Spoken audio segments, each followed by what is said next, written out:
নমস্কার, cooking and blog ওয়াইটিতে আপনাদের সবাইকে স্বাগত। আজকে শেয়ার করছি কাঁচা আমের দারুণ টেস্টি আর ভীষণ সহজে বানানোর মতন কাঁচা আমের টক ঝাল মিষ্টি আচারের রেসিপি। এটা দেখতে দারুণ অ্যাট্রাকটিভ আর খেতেও কিন্তু দারুণ টেস্টি হয়ে থাকে। কাঁচা আম ফুরিয়ে যাওয়ার আগে অবশ্যই একবার রেসিপিটা ট্রাই করুন।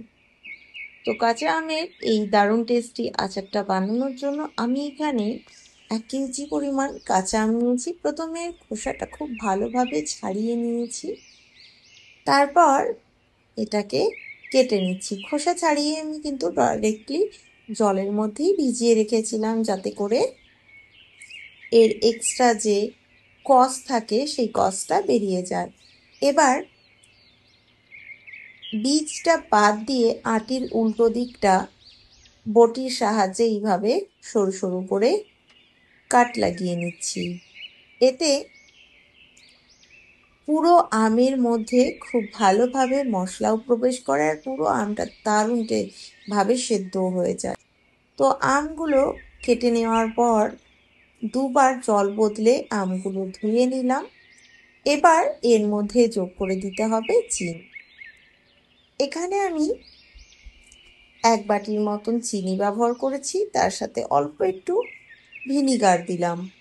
এবার খুব ভালোভাবে চিনি আর ভিনিগারের সাথে আমগুলোকে মিশিয়ে নিয়ে 1 ঘন্টার মতন আমি রেখে দেব।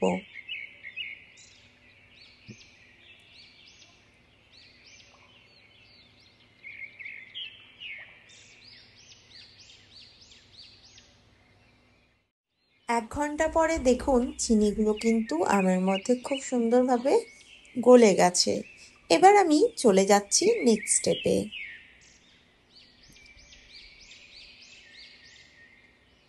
এখানে আমি আমের আচারের জন্য একটা স্পেশাল মশলা রেডি করে নিচ্ছি।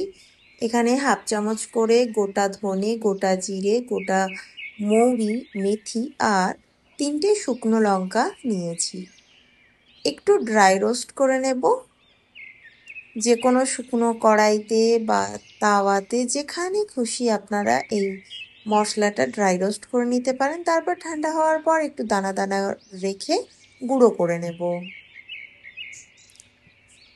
এবার আমি আচার বানানোর জন্য একটা কড়াই গ্যাসে বসিয়ে দিয়ে আম আর চিনির মিশ্রণটাকে এর মধ্যে দিয়ে দিলাম।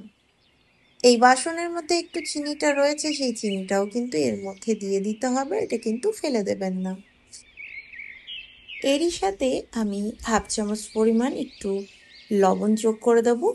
লবণ যোগ করে দিয়ে আম সেদ্ধ হয়ে যাওয়া পর্যন্ত মিডিয়াম ফ্লেমে 5 থেকে 6 মিনিটের জন্য আমগুলোকে চিনি শিরার মধ্যে সেদ্ধ করে নেব।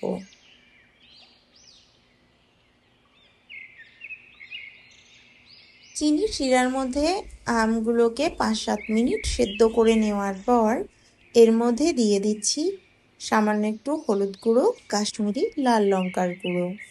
এতে কালারটা খুব সুন্দর আসবে আর টেস্টটাও ভালো লাগবে। অবশ্যই এই মশলাগুলো দেবেন। তারই সাথে দিয়ে দিচ্ছি আমি যেই মশলাটা ড্রাই রোস্ট করে গুঁড়ো করে রেখেছিলাম, সেই মশলাটাও এই সময় যোগ করে দিতে হবে। মশলা যোগ করে নেওয়ার পর চিনি শিরাটা একটু গাঢ় হয়ে যাওয়া পর্যন্ত আরও আমগুলোকে চিনি শিরার মধ্যে 3-4 মিনিট সময় ধরে রান্না করে নিতে হবে।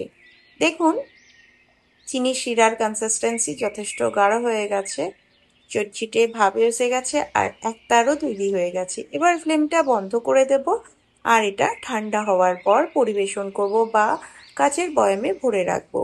তো দেখতে দারুণ অ্যাট্রাকটিভ হয়েছে, খেতেও কিন্তু দারুণ টেস্টি হয়েছে। একবার রেসিপিটা অবশ্যই ট্রাই করবেন, আশা করছি ভীষণ ভালো লাগবে। Thank you for watching.